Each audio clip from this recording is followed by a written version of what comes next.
Steve,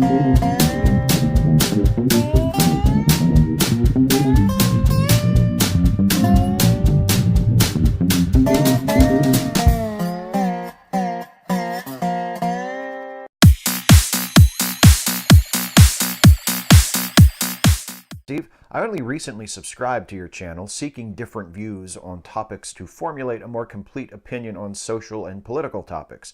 What is your opinion on this tactic, and are you subscribed to any anti-SJW or alt-right YouTubers?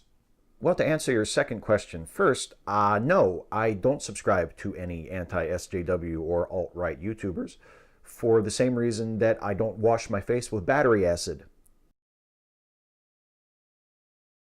So you're saying anti-feminists and anti-SJWs are just as bad as the alt-right?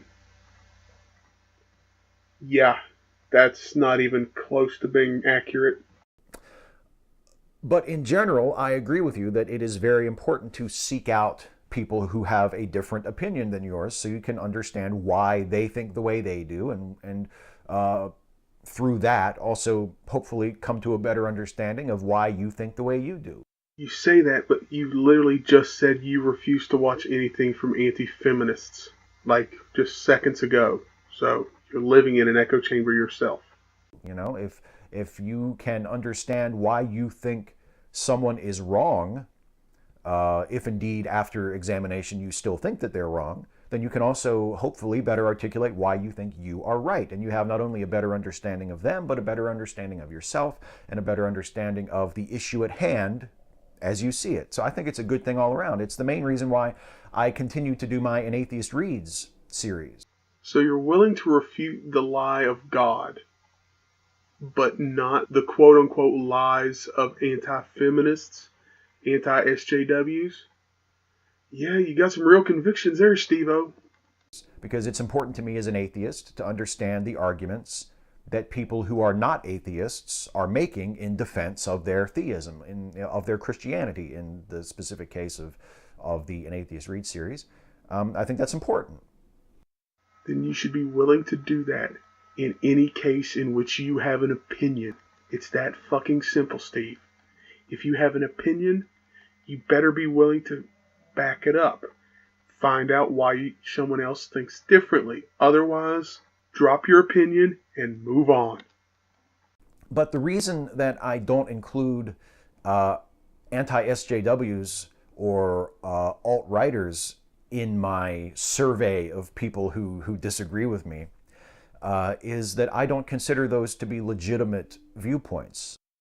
And here you have it.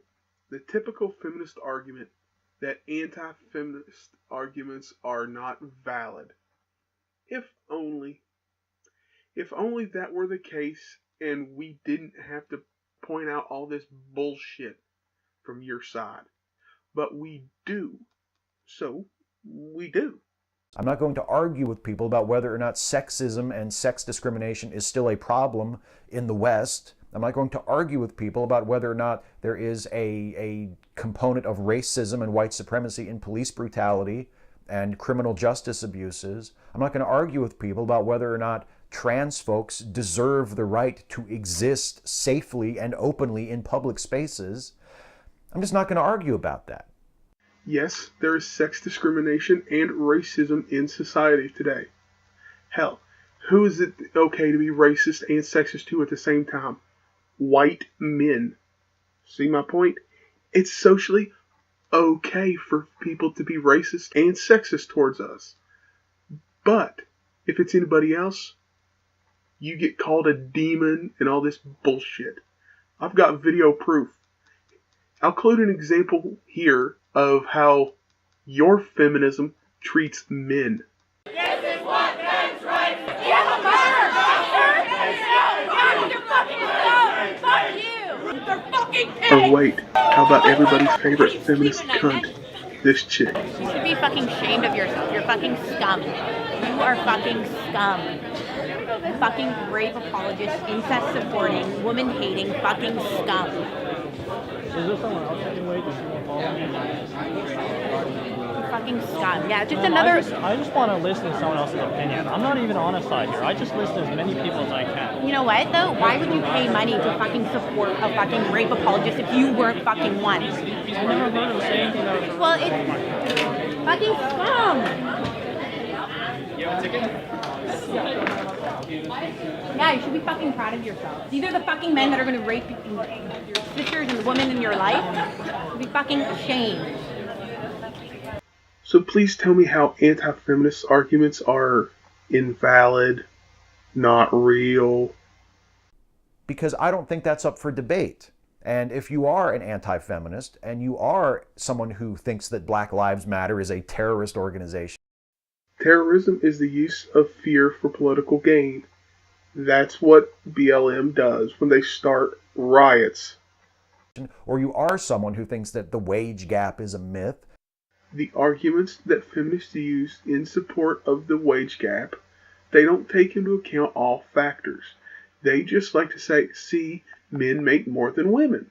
They don't take into account the fact that men generally work more overtime. They tend to work higher paying, higher risk occupations such as coal mining and construction, or that women take more time off for family things, for vacations, and what have you. They just like to say women on average make less. No, that's not true. It's not been true since 1963 with the Equal Pay Act, which made it illegal. So yes, the wage gap as you feminists argue it does not exist. feminism is actually a hate movement against men. Well, if the clips provided previously didn't illustrate my point, there's always that one famous clip of, I don't know the chick's name, saying, "Die, cis scum." Yeah. Who gets called scum, shitlords, and all this all the time by feminists? Men. Any of these other just completely ignorant, silly, indefensible positions. You know you have a valid argument when your opponent resorts to calling it silly and ignorant. Yeah, when they resort to that sort of thing, insulting your argument, rather than trying to disprove it, you've got the right track. You can go argue with someone else about that. There are other people on my side who are willing to argue with you about that. I'm not willing to argue with you about that. I want you to fuck off. You want me to fuck off? Typical feminist needing a safe space from criticism and debate. You're fucking cowards, what you are, Steve. If that is your position, fuck off away from me and go argue with someone else, because to me those things aren't up for debate. Is it because your positions and arguments are so weak that you're afraid of being embarrassed in public? But in general, I think your tactic is a good one. So long as they're not anti-feminists. Mary.